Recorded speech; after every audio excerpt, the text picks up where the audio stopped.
오늘 말씀의 주제는 회개하고 복음을 믿어라, 이런 주제로 말씀을 나누도록 하겠습니다.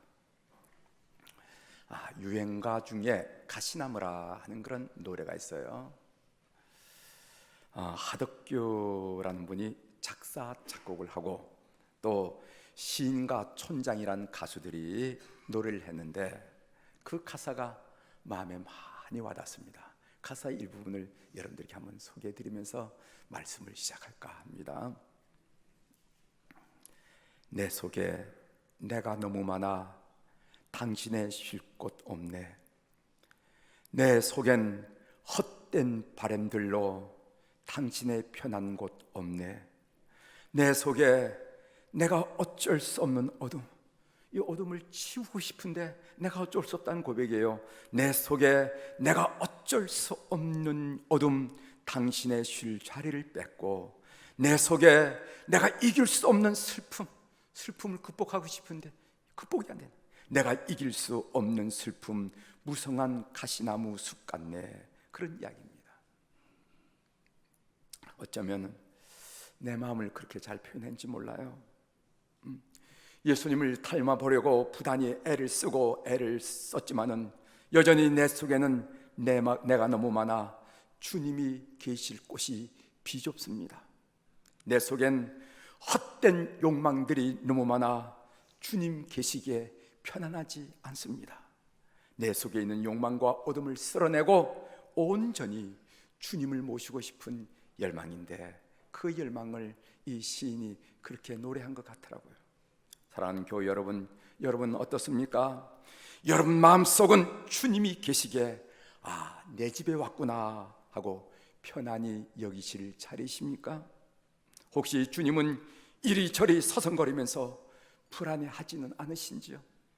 거실에 왔다가 거기도 마땅치 않고, 안방에 계시다가 거기도 마땅치 않고, 사랑방에 계셨다가 거기도 마땅치 않고 서성거리는 여러분들의 심령은 아니신지요? 아니면은 주님은 저 어두운 마음 한구석에서 웅크리고 마치 지진 사람처럼 앉아 계시고 있는 것은 아닌지요? 그것마저 어려워 주님은 바깥에서 여러분들의 영혼, 여러분들의 마음을 기웃거려 바라보시면서 안을 들여다보고 계시는 것은 아니신지요? 여러분 속에 있는 욕망과 어둠을 쓸어내고 온전히 주님을 모시는 우리 교우들이 되기를 주의 이름으로 축원합니다. 오늘 우리가 읽은 본문에 보면은 주님께서 이렇게 말씀하셨습니다. 예수께서 갈릴리에 오셔서 하나님의 복음을 전파하여 이르시되 때가 찼고 하나님의 나라가 가까이 왔으니 회개하고 복음을 믿으라 하시더라. 이렇게 했어요. 회개하고 복음을 믿어라. 여러분 말씀 많이 들었던 얘기죠. 회개하고 복음을 믿어라. 이 복음에 대해서 제대로 반응하는 것은 무엇일까? 오늘 또 강단에서 복음이 선포되고 있는데 이 복음을 들은 우리들이 어떻게 반응하는 것이 하나님이 기뻐하시고 합당한 반응일까? 그것은 회개하고 복음을 믿으라는 것입니다. 오늘 이 두 가지 간단한 구절을 가지고 오늘 여러분들과 함께 말씀을 나눌까 합니다.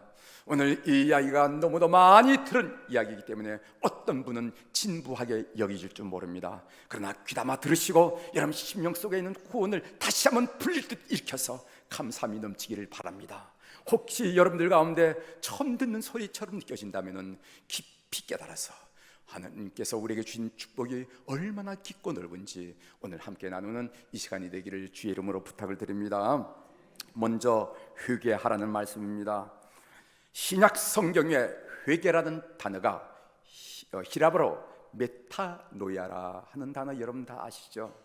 이 노이아라 단어는 이해, 인식 등을 가리키는 명사이고 메타란 말은 변화를 나타내는 그런 전치사입니다. 그래서 전치사와 명사가 합해서 메타노이아라는 회개라는 것을 나타내고 있습니다. 이 말을 오늘 우리말로 말한다면 회개라는 것은 무엇인가?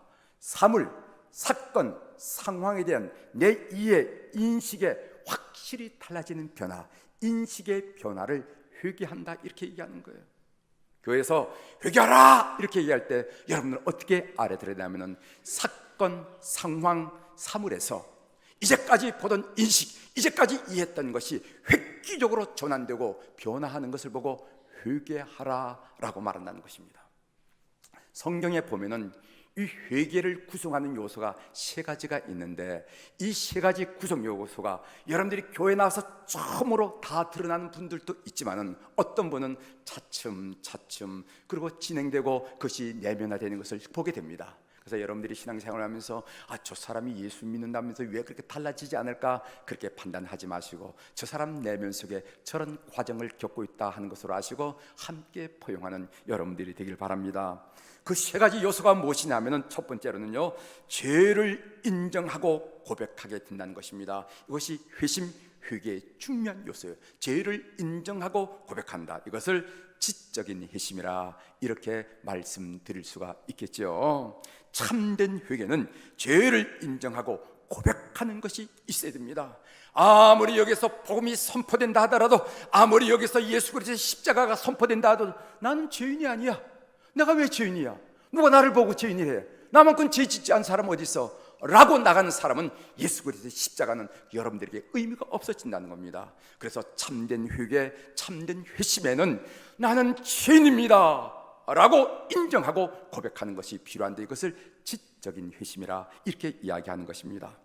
좌우에 날선 어떤 것보다 예리한 하나님의 말씀이 여러분 마음속에 진파서 찔리고 휘집어서 죄된 생각과 의도를 여실히 드러내는 것이죠.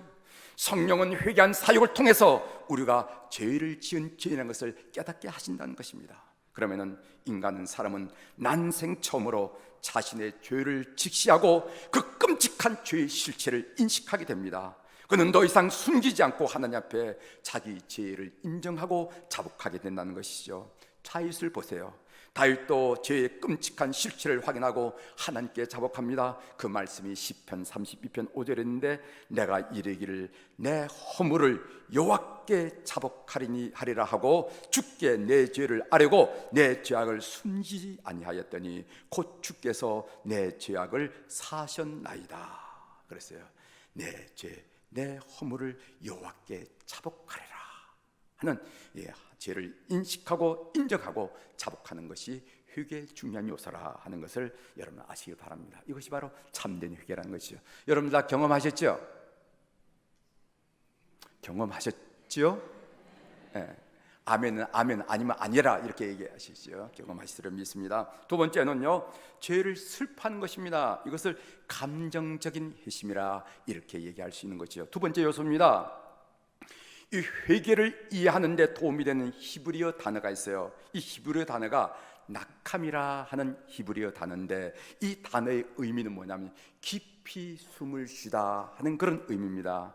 그 어거에서 유래한 말인데, 다시 말한다면 슬픔, 후회, 회한 같은 감정을 표출하는 것을 보고 낙함이라 이렇게 하는 거예요. 우리가 뭐를 실수하거나 우리가 뭐를 잘못을 저르거나 이러면은 깊은 슬픔에 빠지고 회한에 빠지고 후회에 빠지잖아요. 그때 우리가 뭘 합니까? 숨을 돌려 쉬는 거 아니겠습니까? 그때 그 느낌, 감정의 표출을 낙감이라 한다 이렇게 얘기해요. 성경적인 회개는 생각의 변화는 물론이와 이 생각의 변화와 더불어 죄를 슬퍼하는 감정이 반드시 따르게 되어 있습니다. 자신의 부패와 죄책을 제대로 의식한다면 슬픔과 수치심을 느끼지 않을 수가 없겠죠. 여러분 에스라를 보십시오. 에스라는 하나님께 기도할 때 이스라엘의 죄 때문에 부끄럽고 낯이 뜨겁다고 말했어요. 하나님을 뵈야 될 텐데 부끄럽고 낯이 화끈하고 들었더라. 그 표현이 에스라 9장 6절 있는데, 말하기를 나의 하나님이여, 내가 부끄럽고 낯이 뜨거워서, 내가 부끄럽고 낯이 뜨거워서 감히 나의 하나님을 향하여 얼굴을 들지 못하오니 이는 우리 죄악이 많아 정수리에 넘치고 우리 허물이 커서 하늘에 미침이니이다. 이렇게 얘기해요. 너무 죄가 많아서 얼굴을 듣지 못하고 얼굴이 화끈하고 낯이 뜨겁다, 이런 고백이에요. 예레미야 선지자는 이렇게 부르짖었습니다. 예레미야 3장 25절에 보면은 우리는 수치 중에 눕겠고, 우리가 눕는 자리가 뭐냐면 수치라는 겁니다. 우리가 덮는 이불이 뭐냐? 우리의 지옥이 우리를 덮을 것이니 이는 우리와 우리 조상들이 청년의 때로부터 오늘까지 우리 하나님 여호와께 범죄하여 우리 하나님 여호와의 목소리에 순종하지 아니하였음이니이다. 이렇게 얘기해요. 누운 자리가 어디냐면 수치의 자리고, 덮은 이불이면 지옥이지요. 여러분 성경에 보면은요, 신약 성경에 보면 기도한 바리새인의 기도와 세리의 기도가 나오죠. 세리를 보십시오. 누가복음 18장 13절에 보면은 세리는 멀리 서서 감히 눈을 들어 하늘을 쳐다보지도 못하고 자기 가슴을 치면서 하는 말이 이르되, 하나님이여 불쌍히 여기소서 나는 죄인으로소이다 하였느니라. 슬픔, 수치심, 회한, 자책, 이것은요 참된 회개에 따르는 감정적인 회심이라 하는 것을 아십시오. 여러분 그러셨죠? 그러셨죠? 네. 세 번째 회심의 요소는 뭐냐 하면요, 죄에서 돌이켜 하나님께 돌아서는 의지적인 회심이 있다는 거예요. 의지적 회심. 구약 성경에서 회개한다라고 번역한 히브리 단어 중에 하나가 뭐냐면 슈브란 단어예요. 슈브란 단어. 이 슈브란 단어는 룻기에 많이 나옵니다. 룻기 1장의 주제는 슈브예요. 다시 말한다면 나오미로 하여금 예루살렘으로 돌아가라 슈브 룻을 향해서 예루살렘으로 돌아가라 슈브. 슈브는 뭐냐면 돌아가다, 돌이키다 하는 그런 의미가 있어요. 참된 회개의 뚜렷한 징후 하나는 무엇이냐면 정직하고 진지한 태도로 죄를 버리고 돌아서는 것입니다.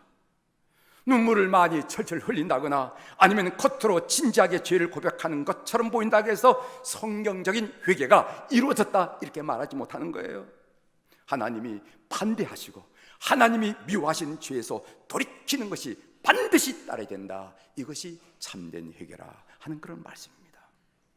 하나님은 우리에게 돌이키라는 말씀을 많이 하셨어요. 에스겔 18장 30절 31절을 읽어드립니다. 주 여호와의 말씀이니라. 너희는 돌이켜 회개하고 모든 죄에서 떠날지어다. 그래한즉 그것이 너희에게 죄악의 걸림돌이 되지 아니하리라. 너희는 너희가 범한 모든 죄악을 버리고 마음과 영을 새롭게 할지어다. 이스라엘 족속아, 너희가 어찌하여 죽고자 하느냐.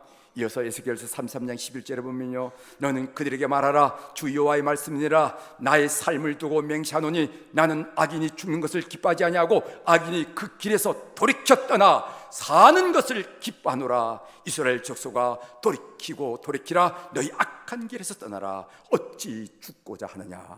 이게 말씀이에요.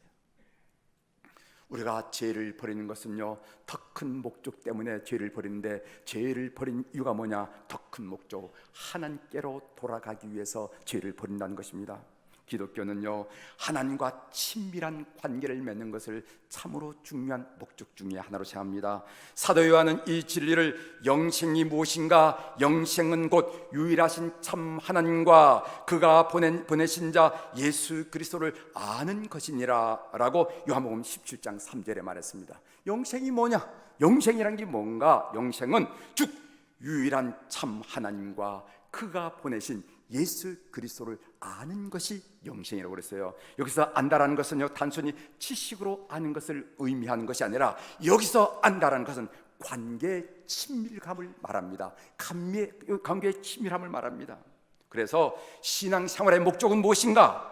하나님을 인격적으로 만나서 그분을 알고 그분과 교제하고 그분 안에서 만족과 의미와 기쁨을 누리고 그리고 그분의 영광을 위해서 살아가는 것, 이게 신앙생활이라는 것입니다.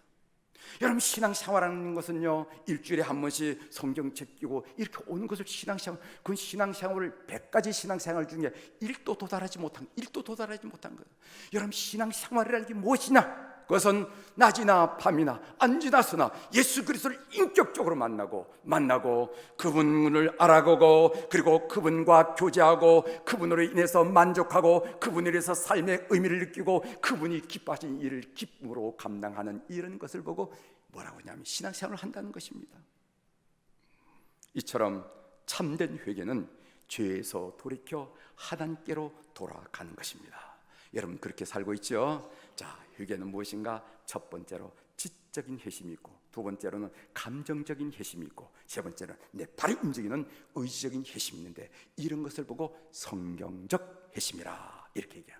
여러분 다 아는 얘기 제가 말씀드렸죠? 다시 한번 여러분 정리해 주시길 바랍니다. 그 다음에 두 번째, 복음을 믿으라 하는 말씀이 나와요. 이 복음을 믿으라라는 것은 우리가 복음을 듣고 우리가 일으킬 반응 중에서 가장 확실하고 제대로 된 반응입니다. 우리가 복음이 우리에게 들릴 때 우리는 회개하고 복음을 믿어야 됩니다. 이것이 바로 복음이 전파되는 사람들에게 기대하는 정확한 반응이라는 것이죠. 여러분, 믿으라 하는 말이 무슨 말인지 한번 여러분들에게 말씀을 좀 드리겠습니다. 이 믿으라, 이 말은 된 소리로 믿습니다 이렇게 소리치는 것을 믿는 거라 그런 게 아니에요. 그게 믿는 게 아니에요. 무슨 소리를 벼락벼락 지른다고 믿는 게 아니고, 그러니까 여러분 이 믿는 것이라는 것을 정확하게 이해하시길 바랍니다. 여러분, 이 믿으라는 의미는 구약 성경에서 믿다로 번역된 히브리어가 뭐냐면 아만이라는 단어예요. 여러분, 아멘 비슷하죠? 성가대 비슷하죠? 네. 아멘, 아만. 아만이란 말은 무슨 말인가 하면은 어떤 것을 신뢰하다, 어떤 것을 확신하다, 그런 의미예요. 예를 들어서 창세기 15장 6절에 보면은 아브라함이 여호와를 믿으니, 이때 아만을 사용했습니다. 아브라함이 여호와를 믿으니 여호와께서 이를 그의 의로 여기시로 하는 그런 말씀이 나옵니다. 아브라함은 아들을 낳으리라 하는 하나님의 약속을 굳게 믿었다는 겁니다. 굳게 신뢰했다는 겁니다. 그런데 그 당시 그들의 형편이 뭐냐면 아브라함은 늙고 그 아내 사라는 이미 경수가 끊어졌어요. 어떻게 아들을 낳을 수가 있겠습니까? 어떻게 상식적으로 아들을 낳을 수가 있겠습니까? 어떻게 생리적으로 아들을 낳을 수가 있겠습니까? 어떻게 자연이치로 아들을 낳을 수 있겠습니까? 그럼에도 불구하고 아브라함은 하나님이 말씀하셨기에 아멘 하고 그 말씀을 받아들이고 신뢰했다. 이것이 바로 믿음이라 하는 이야기입니다. 여러분, 구약 성경에서 믿는다는 것은 하나님의 약속을 굳게 신뢰하는 것을 의미합니다. 바울 사도도 믿음을 설명해서 바로 이 대목을 설명했습니다. 나이가 든 아브라함이 하나님의 약속에 어떻게 반응했는지 너를 보아라. 이것이 바로 믿음이다. 이 말씀이 로마서 4장 21절에 있는데, 약속하신 그것을 또한 능히 이루실 줄을 확신하였으니. 아브라함, 믿음을 소개하면서 아브라함을 소개하면서 아브라함이 어떤 사람인가? 상식적으로, 자연적으로, 생리적으로, 생태적으로 불가능한 일이지만 하나님이 약속하기 때문에 아멘 했으니까 그것을 의로 여겼다 하면서 로마서 4장 21절에 설명하고 있습니다.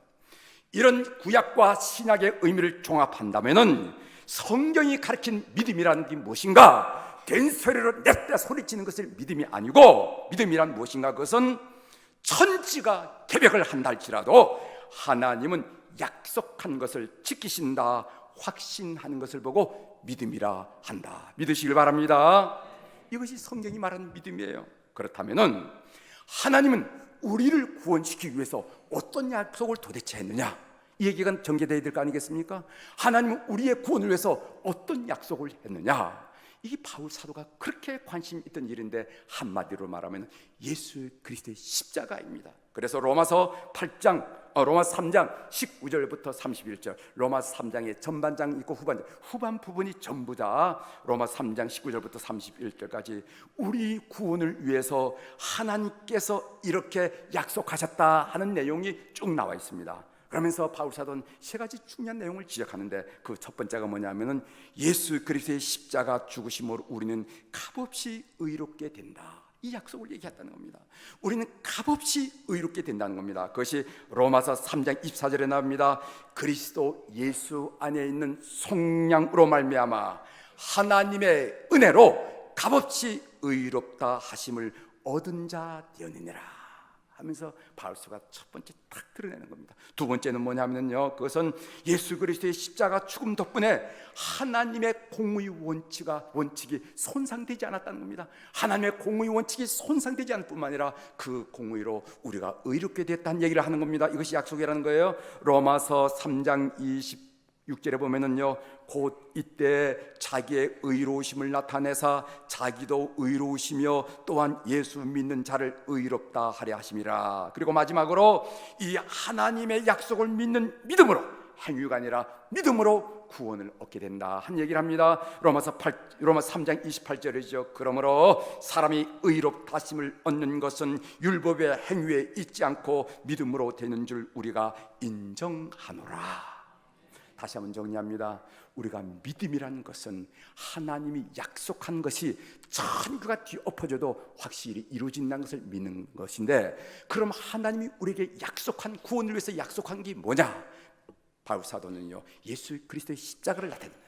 그럼 예수 그리스도의 십자가가 이룬 일이 뭔가? 세 가지를 로마서 3장 하반장에서 이야기하고 있는데, 첫 번째는 이 예수 그리스도의 십자가를 믿으면 값없이 의롭다함을 받는다. 두 번째는 이 예수 그리스도의 십자가가 하나님의 공의의 원칙을 저버리지 않았다. 세 번째로는 우리가 우리의 행위로 구원받는 것이 아니라 이 십자가의 엄청난 은혜로 구원을 받는다 하는 이야기를 펼쳐나가는 것을 우리가 로마서 후반부에 보게 됩니다. 3장 후반부에 보게 됩니다. 이 사실이 여러분들에게 은혜가 되기를 바랍니다. 그러므로 구원받는 믿음이라는 게 무엇인가? 그것은 자기 행위를 의지하지 않고 착하든 선하든 악하든, 나는 악하기 때문에 구원 못 받아가 아니고 나는 선하기 때문에 구원 받아가 아니고 자기의 행위를 의지하고 예수 그리스도께서 구원을 위해 하신 일을 하나님의 약속으로 신뢰하는 것을 보고 구원받는 믿음이라 한다는 것을 믿으시길 바랍니다. 이해가 되시죠? 이렇게 설명했는데도 도대체 무슨 말을 하는지 감을 못 잡아요. 도대체 우리 목사님 무슨 말을 하는지. 구원 받으려면은요, 하나님이 독생자 예수 그리스도를 통해 우리를 위해 행하신 일을 믿고 의지합니다. 이것은 하나님이 우리 인간을 구원하기 위한 유일한 방법이고 방책이요, 다른 방법은 없습니다. 하나님이 우리 인간을 구원하기 위한 유일한 방법이 뭐냐면 예수 그리스도 십자가 사건이라는 것입니다. 사도 베드로는요, 공의 사내린 앞에서 신문을 받으면서 생과 사라가 결정되는 그 자리에서 다른 이로서는 구원을 받을 수 없나니 천하 사람 중에 구원받을 만한 이름을 다른 이름을 우리에게 주신 일이 없습니다 하고 죽음 앞에서 똑똑하게, 야무지게, 명백하게 선포하는 것을 우리가 보게 됩니다. 여러분, 사도행전 4장 12절이죠. 그리고 사도 바울도 젊은 디모데에게 목회자죠. 하나님은 한 분이시요 또 하나님과 사람 사이의 중보자도 한 분이시니 곧 사람이신 예수 그리스도시니라, 이렇게 강조를 했습니다. 이런 성경 말씀들은 예수 그리스도 외에 다른 방법으로 구원 얻을 수 있는 가능성이 결코 없다는 것입니다. 0.000000001%도 없는 것이죠. 아셨어요? 다른 이름으로 구원 얻을 수 있는 것은 0.0000001%도 없어요. 0.0001%도 있다면 그곳에 가서 알아보라고 할 거 아니겠어요?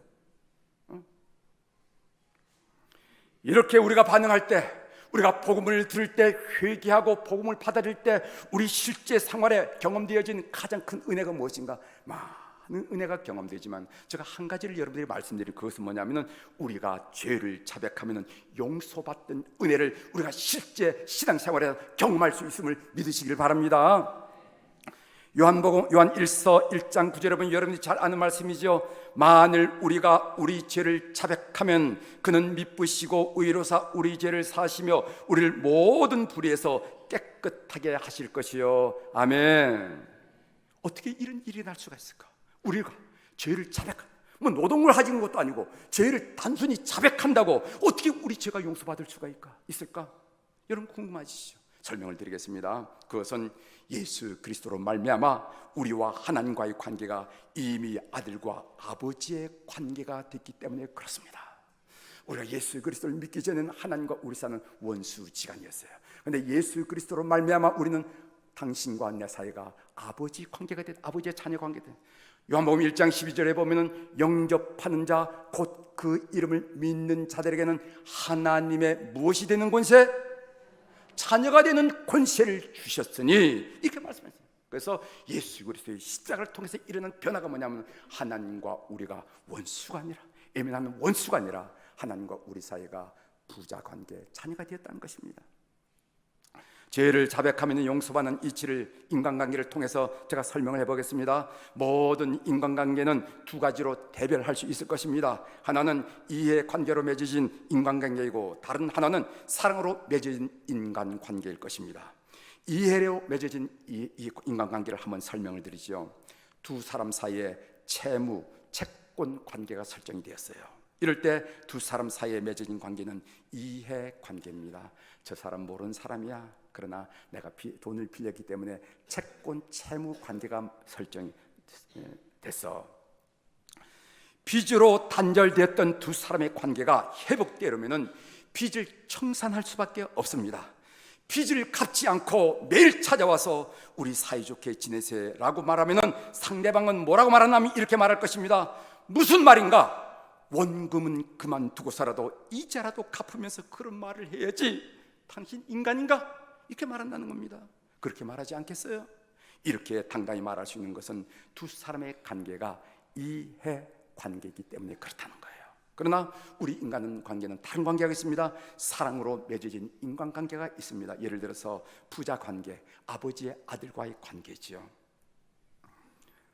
아버지와 아들과의 관계는 사랑으로 맺어진 인간관계입니다. 아들이 아버지의 돈을 빌려 사업을 했어요. 이 철없는 아들이 사업하면 다 되는 줄 알고 사업을 했습니다. 실패하고 말았습니다.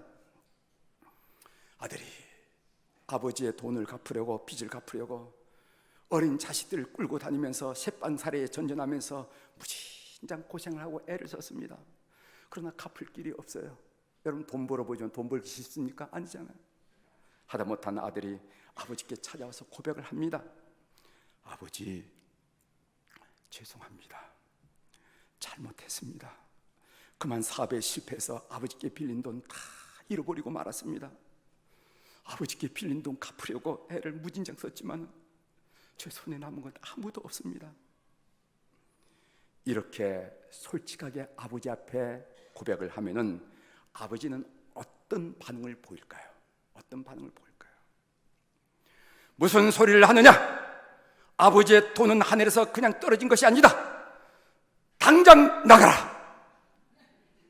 이렇게 반응을 보일까요? 그런 사람도 있어요. 있을 것 같아. 아니면 이놈아, 아버지가 이렇게 시뻘겋게 눈을 뜨고 살아있는데 그 어린 자식놈들 데리고 왜 그 고생을 했니? 하면서 아들의 야윈 등짝을 때리면서 아들의 어리석음을 꾸중하지 않았을까? 여러분, 후자 쪽이죠? 후자 쪽. 그러면서 하는 이야기가, 그래, 네 사정을 솔직하게 이 애비한테 얘기해 줘서 고맙다. 이렇게. 이 아버지는 어떻게 된 건지 자기 돈 잃고도 뭐라고 고맙다고 얘기하는 거예요. 할렐루야. 예. 그 이유가 뭔가? 뗄래 뗄 수 없는 부자 관계이기 때문에 그러네. 그 관계가 사랑으로 맺어졌기 때문에 그런 거예요. 사랑으로 맺어졌기 때문에 그런 말이 나오게 돼 있는 겁니다. 사랑으로 맺어지지 않았다면 그런 말이 나오지 않아요. 이것이 바로 우리가 하나님 앞에 죄를 자백할 때 용서받는 이치라는 겁니다. 하나님, 잘못했네요. 아버지, 우리는 하나님과 자녀된 관계이기 때문에 죄를 자백만 해도 용서받는 줄 믿으시길 바랍니다. 이것이 신앙생활을 할 때 우리가 누리는 큰 축복 중에 최고의. 이것이 바로 회개하고 복음을 믿을 때 우리가 실제 신앙생활에서 경험할 수 있는 가장 큰 은혜라는 것입니다. 우리 같이 복음 찬송가 한 곡하고 말씀을 좀 마치도록 하겠습니다. 오늘 찬송가 261장 이 세상의 모든 죄를, 이런 찬송인데 1절, 2절, 3절까지 부를 텐데 여러분들 찬양 지난번에 너무너무 잘하시는데 나는 소프라노 할 거야, 나는 엘토 할 거야, 나는 베이스 할 거야, 나는 테너 할 거야. 우리 다 같이 각 파트를 만나서 우리 하나님께 우리의 고백을 올려드리는 그런 시간으로 갖겠습니다. 261장이에요.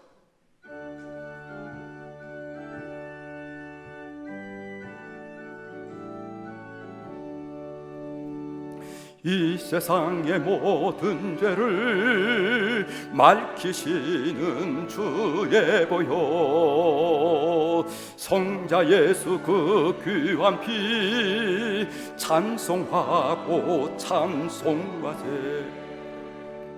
주님 앞을 멀리 떠나 길을 잃고 헤맬 때에 나의 뒤를 따라오사 친히 구원하셨도다. 흰 눈보다도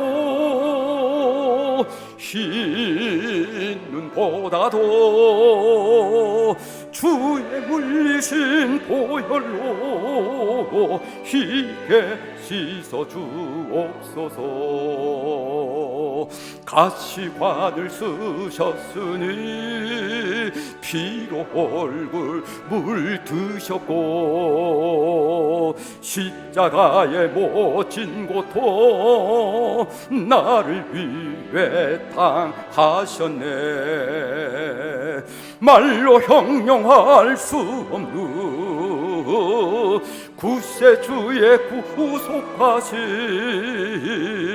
그 은혜와 그 신사랑 찬송하고 찬송하세.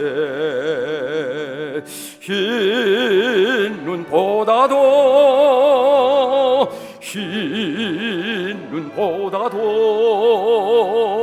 주의 흘리신 보혈로 희게 씻어 주옵소서. 아버지를 멀리 떠나 바른 길을 저버리고 여러 가지 죄악으로 주홍같이 되었으니 물같은 것 가지고는 씻을 수가 아주 없네.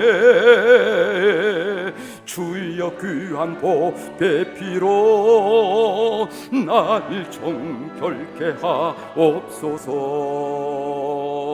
흰 눈보다도